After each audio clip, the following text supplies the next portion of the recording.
Good afternoon, super friends, and welcome to the Monday, May 11th edition of the Sacred News and Weather. As you can see, I'm back home. I'm back in my chair. I'm home from my retreat. I'm thoroughly exhausted. I'm thoroughly delighted to be here, though, and I would like to begin today with a stretch, maybe? I think that's what I want to do, and an announcement.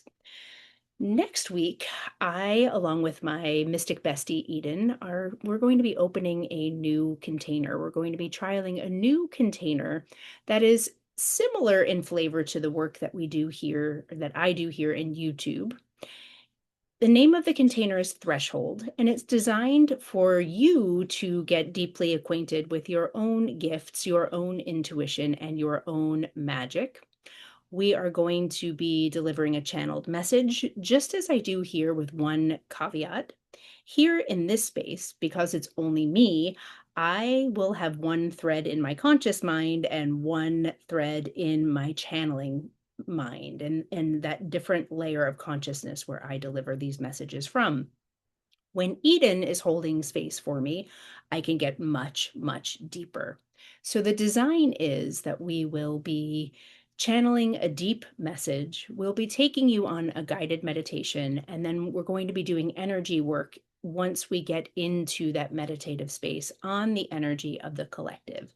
So rather than just a channeled message with me, you'll get the two of us. You will get a much deeper message coming from a much deeper level of consciousness, that guided meditation and energy work.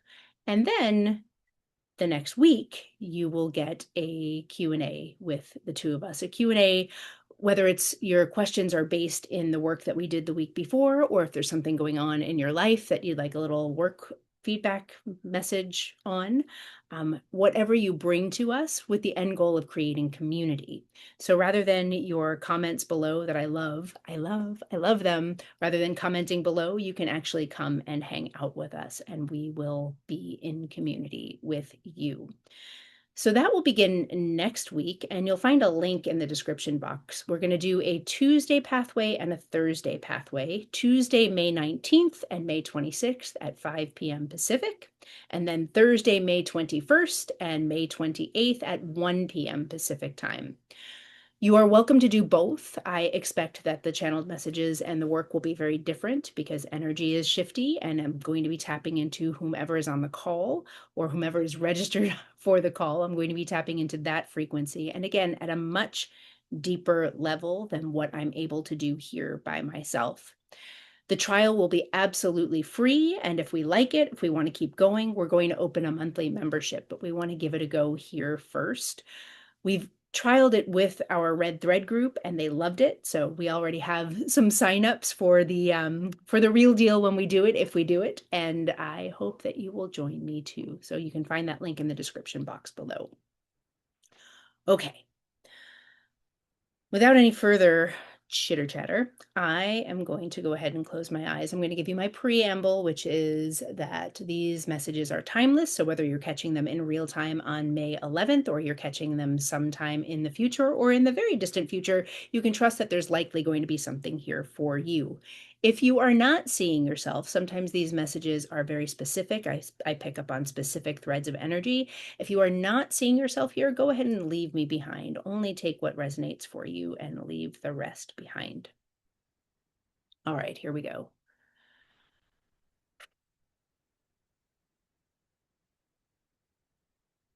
So when I got into meditation for our container, I heard a quote that I already know. It's an Albert Einstein quote, and I'm going to give it to you here now. We cannot solve our problems with the same thinking we used to create them. I think that's the quote. It's very similar. I'm going to say it again. We cannot solve our problems with the same thinking we used when we created them. So that was the quote that came forward.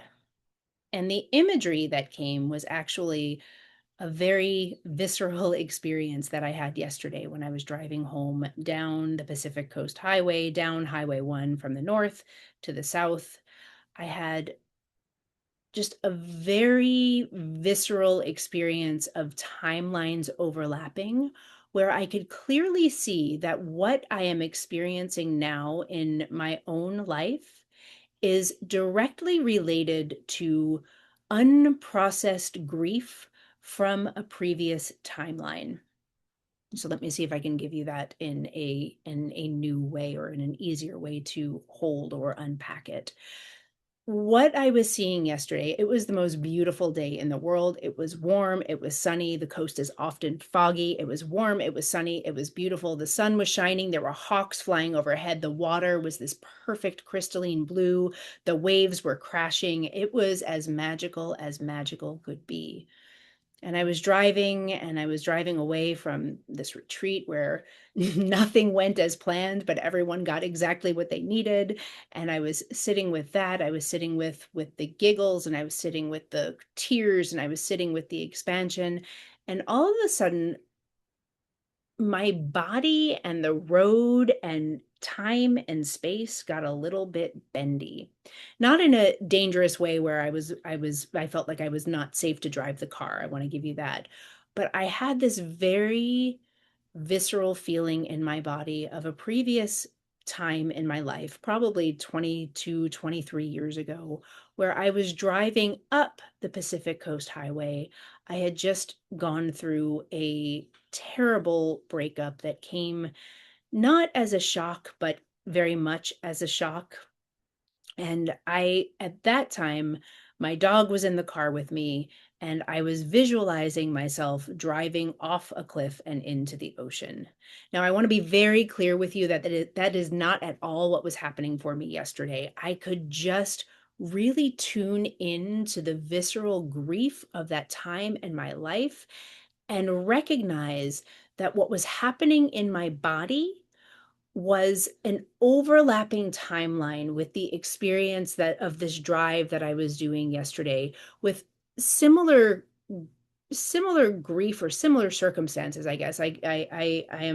I'm going through a breakup that came as quite a shock to me, and I have been processing it, and I've been processing it in new ways. But I recognize that so much of what is happening in my body, so much of the lens that I am gazing at my own current experience from, is actually the lens of the unprocessed grief from 22, 23 years ago. And also back beyond, from childhood and from past lives. I recognized in this very precise moment the way timelines can overlap in our systems and make us believe that we're having an experience in present time that is actually not the experience in present time. What does that mean for us? What is the invitation?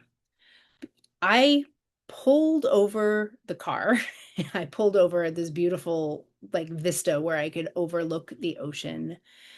And I just sat and I stared out at the ocean, and I watched the way that timeline really wove, and it was like a almost like the braiding of DNA. It was the way the wounds came together and came apart, and the way the masculine and the feminine came together and apart. It was like I was watching strands of DNA.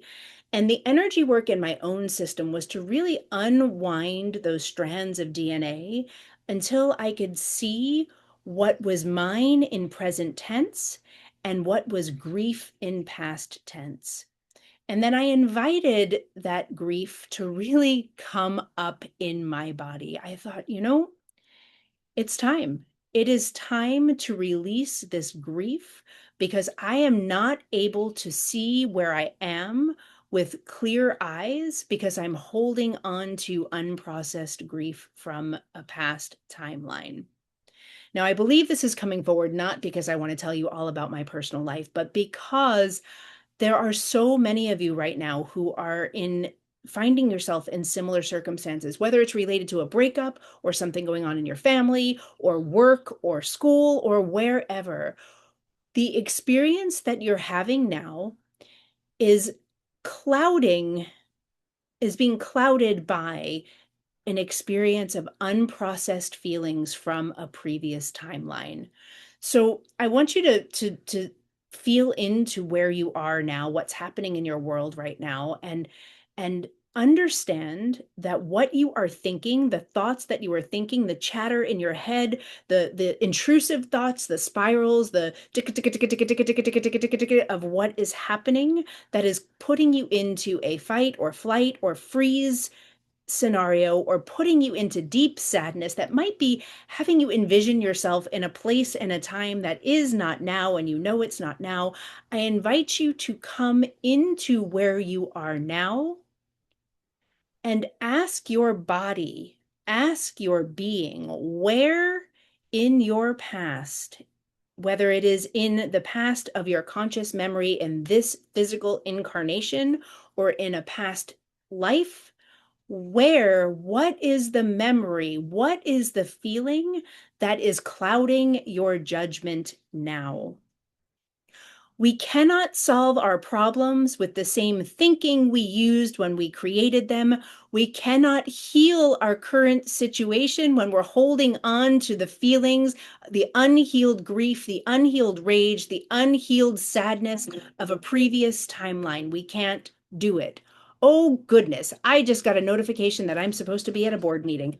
That is funny. Okay, well, I'm going to wrap this up here pretty quickly because I actually have to be there in person. What do I have? Oh, I've got about 15 minutes, so I don't have to be really quick. It's a good thing I didn't turn my phone on silent and I got that notification. That would have been terrible. Mm.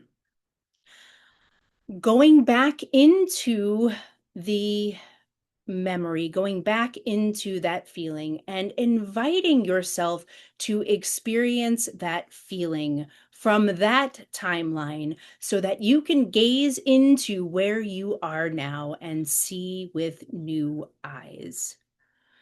Now, I'm going to be honest with you. I sat in that beautiful, staring at that beautiful vista with the sun in my eyes. I rolled the windows down. I could hear the waves crashing. It was getting hot in the car. I didn't care. And I wept like a little baby. I wept not even for where I am now, because where I was yesterday when I left was really quite satisfied with with the results of my retreat. I was feeling, wouldn't say high because things were just not the way I had planned them, but I was moving through the way things went and the how and the why, but I was definitely not in a place of deep grief and sadness until those timelines began overlapping. And I went back in and I sat and I snotted and I wept and I gave that version of myself, that version of my 20-something-year-old self, so much love so that I could see with true eyes where I actually am now. I want to go further, one step further, long enough to say that so many of you who follow me, so many of you who work with me, so many of you who are tuning into me now come from the land of high achieving, high functioning, high capacity human. Very intelligent, very functional, always pushing through something. And it's in the pushing through of our feelings for whatever reason you had to do it, whether you had to push through your feelings, whether you were not allowed to have your feelings as a child, or whether you're an adult with children trying to put food on the table and go to work, whether you just had that belief in your body that you had to push through, that feelings weren't safe to feel. These are the very moments, these are the very timelines that are keeping you from your love, that are keeping you from your joy, that are keeping you from your abundance. They're keeping you from your fullest capacity right now. And I just want you to know that if you should dare to go look back, and if you don't want to look back, to feel into where you are now, you will be able to solve the problem of where you are, to heal the wounding of where you are with fresh, new, sacred sight. Now for real, I'm going to say, please like, share, and subscribe, and I'm going to go to a board meeting, and I will see you tomorrow. Oh, comment below too. Thank you. Bye-bye.